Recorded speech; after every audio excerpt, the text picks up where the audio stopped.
Hi all, ഇന്ന് നമുക്കൊരു recipe നോക്കിയാലോ. നല്ല ചൂട് കുമ്പിളപ്പം ഉണ്ടാക്കാം. അപ്പോൾ എങ്ങനെയാണെന്ന് നോക്കാം. നമ്മളിവിടെ കുമ്പിളപ്പം ഉണ്ടാക്കുന്നതിന് വേണ്ടി അരിപ്പൊടിയാണ് എടുക്കുന്നത്.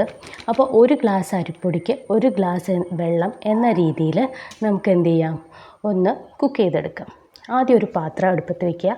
അതിലേക്ക് ഒരു ഗ്ലാസ് വെള്ളം ഒഴിക്കുക, കുറച്ച് ഉപ്പിട്ട് കൊടുക്കുക, പിന്നെ കുറച്ച് നെയ്യും കൂടി ചേർക്കുക. ഇനി അതൊന്ന് തിളച്ച് വരട്ടെ. അപ്പോഴേക്കും നമ്മൾ നല്ല പ്ലാവിൻ്റെ ഇല ഇവിടെ എടുത്തു വെച്ചിട്ടുണ്ട്. മഴയൊക്കെ ആയതുകൊണ്ട് നല്ല ഫ്രഷ് ഇലയാണ്, എന്നാലും നന്നായിട്ട് കഴുകിയെടുക്കുക.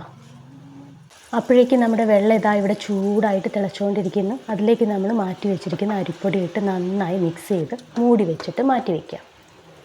ഈ സമയം കൊണ്ട് നമുക്ക് ശർക്കര പാനിയിൽ അവിൽ വിളയിക്കാം. നമുക്ക് അവിലില്ലാതെയും ചെയ്യാം, വെറും തേങ്ങയും ശർക്കരയും മാത്രം യൂസ് ചെയ്യാം. ഇവിടെ ഞാൻ ശർക്കരയും അവിലും കൂടി തേങ്ങയും കൂടിയാണ് ചെയ്യുന്നത്. ഈ ഫില്ലിങ് നല്ല പാകത്തിനാക്കി എടുത്ത ശേഷം നമുക്ക് പൊടി നന്നായിട്ട് കുഴച്ച് കുറച്ചൊരു ലൂസ് ടെക്സ്ചറിൽ കുഴച്ച് എടുത്ത് വയ്ക്കാം.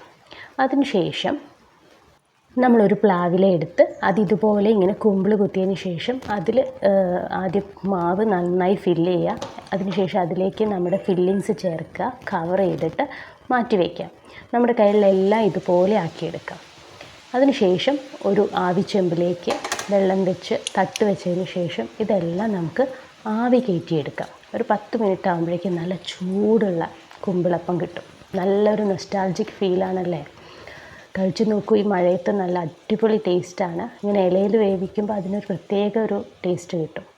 അപ്പോൾ എല്ലാവരും ട്രൈ ചെയ്ത് നോക്കുക.